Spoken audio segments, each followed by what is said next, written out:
from the place of unconditional love, compassion,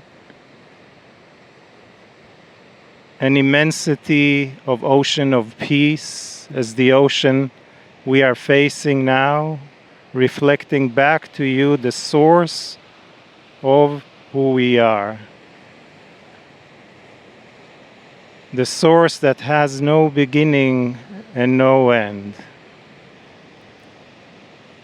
That is vast and incomprehensible with our mind, but whenever we connect deeply with our heart, we tune and feel and align with it. Breathe and bring yourself deeper into that space, into that beingness, into the oneness, into the benevolence, into the magnificence and beauty and appreciation and kindness and gratitude and joyfulness and honoring of who you are and honoring of all the elements, physical, unphysical, universal, that surround you and support you in this specific journey and in your life journey on this beautiful planet. And so I wish to discuss a theme or a concept of invisible connections. For right now, we are on the southern part of the big island of Hawaii. And it is one of a chain of islands known as the state of Hawaii. Earlier today, we learned there was 137 islands that make up Hawaii.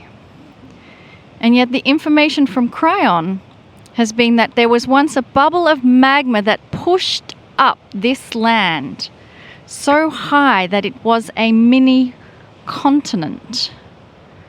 So you may say that we are standing on the tips of the mountains of what was a mini continent. And your eyes may show you that you are on an island. But what is the invisible connection to all the other islands in this chain of islands? As you stand here, are you not also connected to Oahu? As you stand here, are you not also connected to Maui? As you stand here, are you not also connected to Molokai, to Kauai, to all those 137 islands of Hawaii?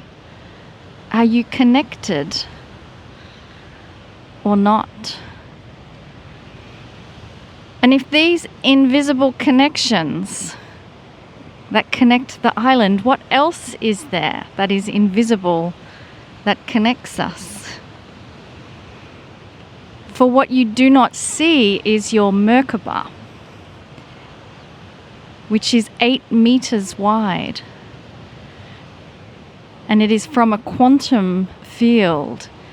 Who else right now is in your Merkaba?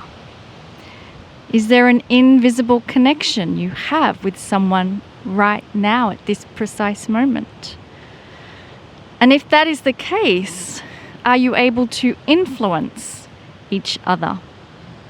And if you are able to influence each other, what would be the energy that would have the strongest influence? How would one of you being in fear influence the other? And then how would one of you who is in peace, understands a benevolent energy field is always around them, how would they influence others? And so it is just a little moment in time to ponder all the invisible connections you share. People have asked me about channeling in the past. Is it a stream of consciousness? The answer is no. To me, it's always been a door that has opened to a piece and a part of us that most people don't really acknowledge. We don't learn about it in church. It's like a window to your existence. Your soul seems to open up for a moment, and in steps the truth. That's the best I can tell you. But with it also comes sometimes emotion, but often more than that, a feeling that you've stepped outside of all that is you on the earth. And for a moment or two, when I channel, I'm somewhere else. You might have all seen different ways of channeling. There are those who have to get ready. There are those who have to prepare themselves to be in that other place. I never did. I never did. You might say I was ready at some place in some time when I was in mid-40s doing this, and from that point on, it simply happens. No preparation. It just is. And there are better places for it, I think, than others, speaking personally. And this is one of the best places. We're already in a form of paradise.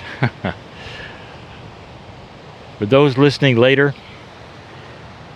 we're very close to the black sand beaches of Hawaii and the Big Island. Beautiful day, sun is shining, cool breeze. And we've just come from something called the City of Refuge. So I'm going to let Kryon tell you a little more about that now. Greetings, dear ones. I'm Kryon of Magnetic Service.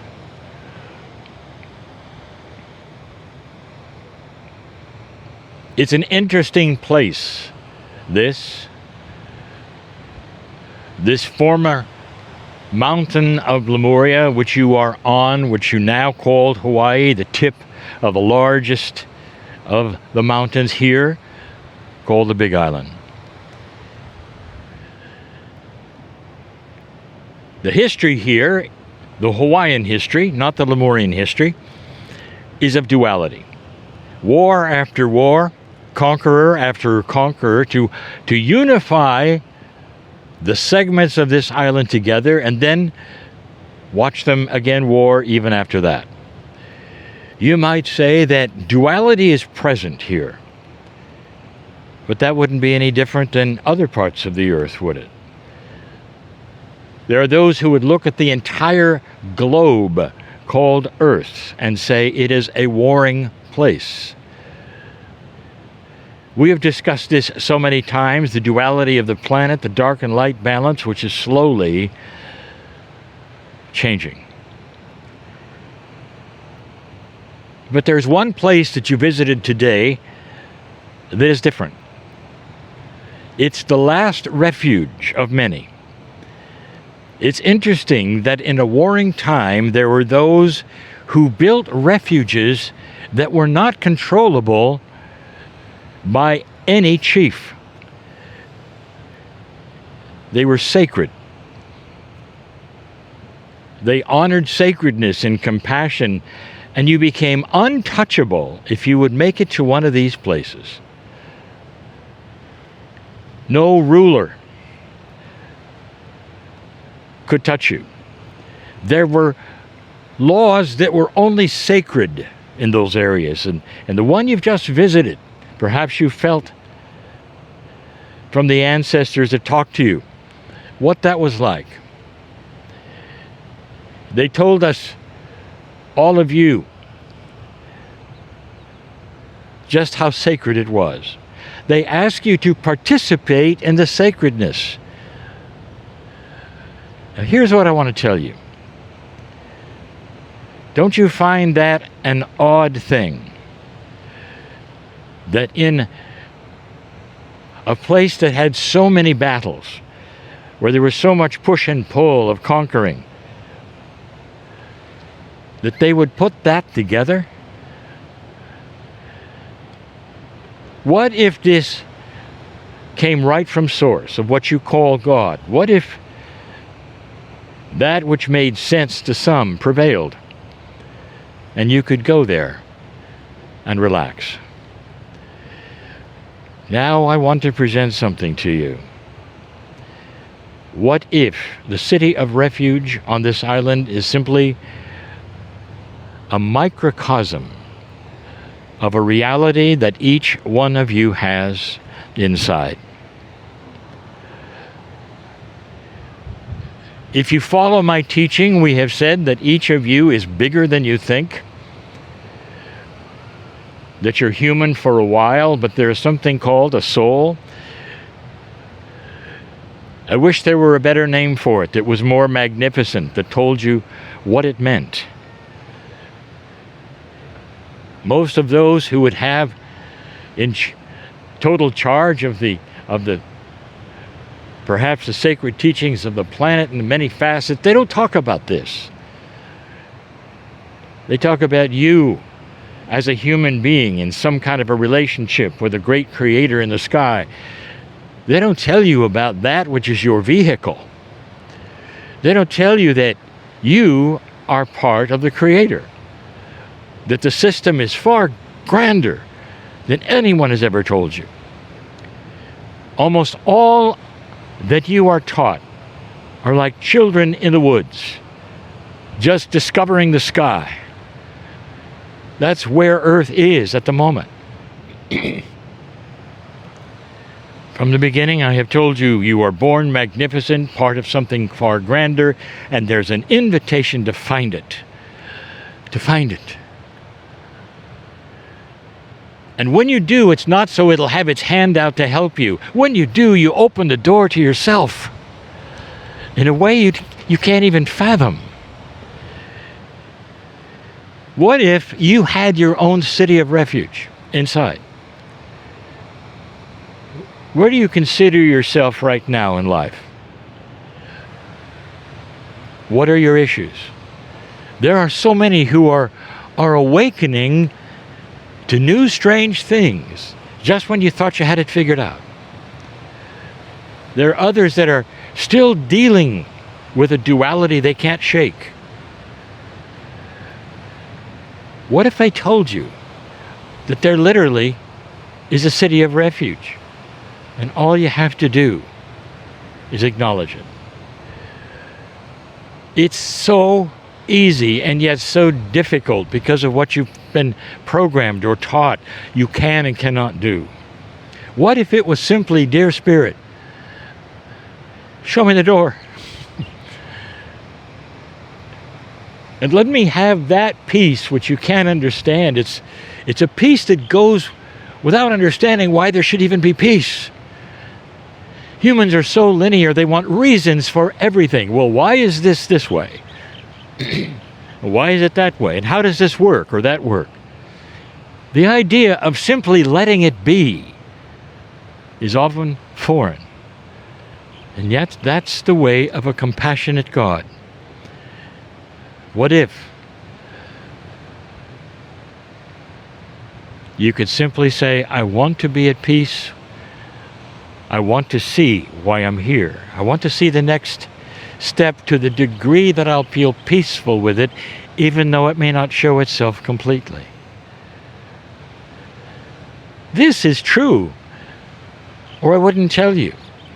You have the availability of your own soul while you stand or sit here. You do. While you're on earth, you can visit that which is your divinity and tap into it in a way that so few have ever told you about. That's your own city of refuge. I invite you all to find it.